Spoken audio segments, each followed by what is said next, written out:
Alright everyone, welcome back. Today we are going to do some chronograph testing with the 20-inch barrel. It's going to be pretty much a repeat of the 16-inch barrel test, so go back and watch that video first. We have a fancy new Garmin chronograph, so we will have all the data for you on that. Let's get started with some regular old 762x39 from Norma Tactical.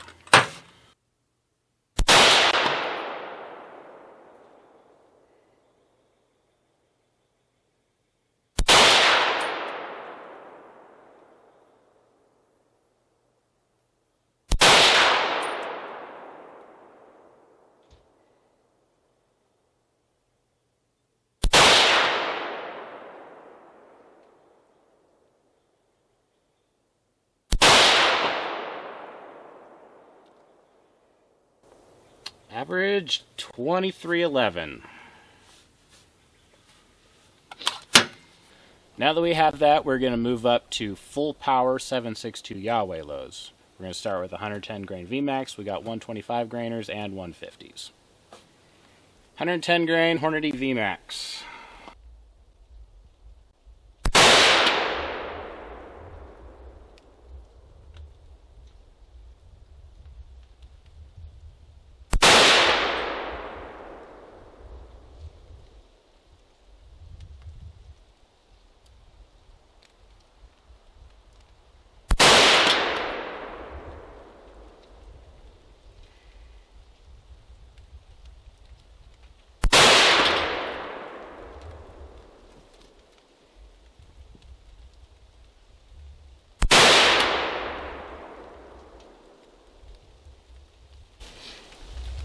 That first one was fast.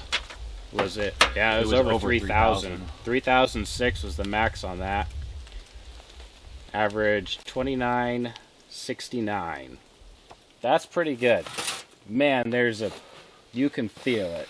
I noticed that. There was a lot going on. These are 125 grain TNT.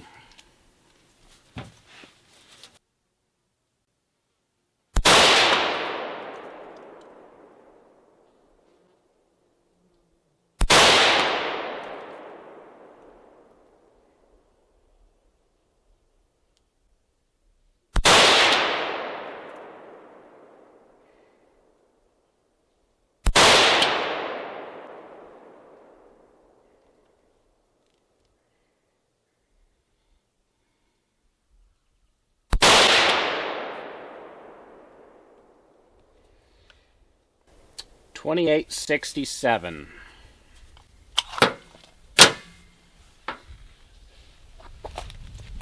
These are 150 grain Spear Gold Dots.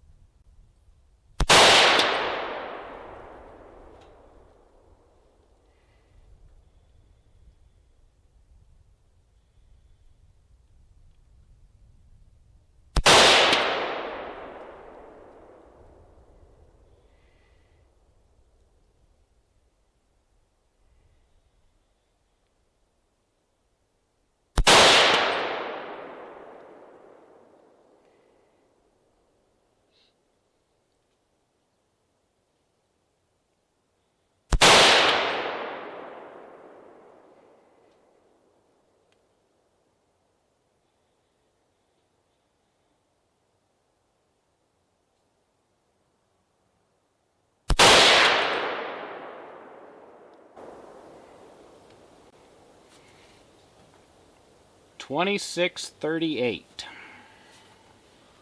All right, that's the one I want to go elk hunting with.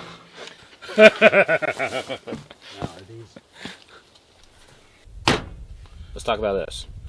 Okay, this is the September edition of Guns and Ammo, and Frank Maloney wrote an article. Right here is where the article is in the Guns and Ammo. You open it up inside and read the whole thing that he did, and he liked it very well. He did have some pierced firing primers, but he has. When I gave him the the upper, it had an extended firing pin in it so that he could shoot the steel case stuff. If you're going to shoot steel case stuff, you need the extended firing pin because the primers are set deeper. But as you can see here, there are no holes in these, and that's because I went to the CCI 41 primers. The CCI 41 primers has about 2 to 3 thousandths extra space between the cup and the anvil. Hence, we have no piercings whatsoever, and those are full power Yahweh loads.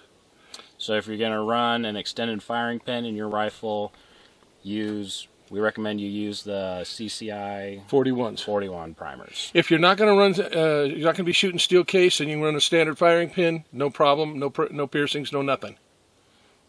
And again, the article was on, I think it's page 80 of the September issue of Guns and Ammo AR-15. The other day we were doing some shooting also. We were shooting some 125 grain SSTs and some 150 grain Hornady interlock boat tails. So we'll go ahead and roll that footage for you so you can see what happened there. These are my hand-loaded 150 grain Hornady interlocks. These are the same loads we shot in the last video out of my 16-inch barreled rifle. The velocity on those was, I think, 2,507 feet per second from the 16-inch barrel. So we'll shoot them out of the 20 and see what kind of a difference we get.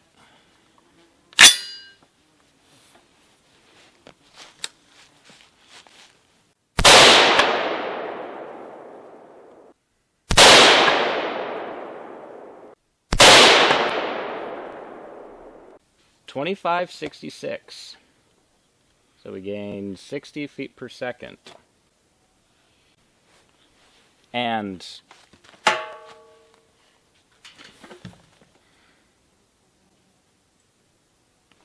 they're all touching. Now we're going to do a little barrel comparison here, live, so you can see it.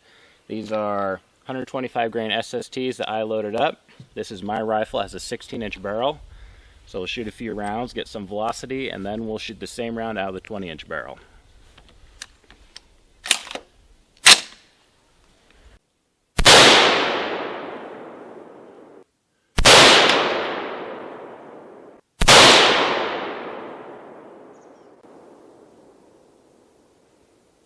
.2680 for the average.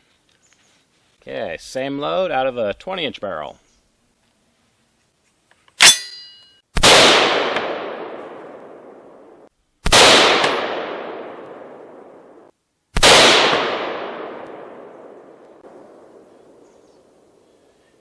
That's still a really good group. 2776. So that was about 100 feet per second more with the extra 4 inches of barrel. Before we wrap this video up, let's talk about brass shell casings for a minute. At this time, the only way to make cases for your 7.62 Yahweh is by fireforming them from other existing cases.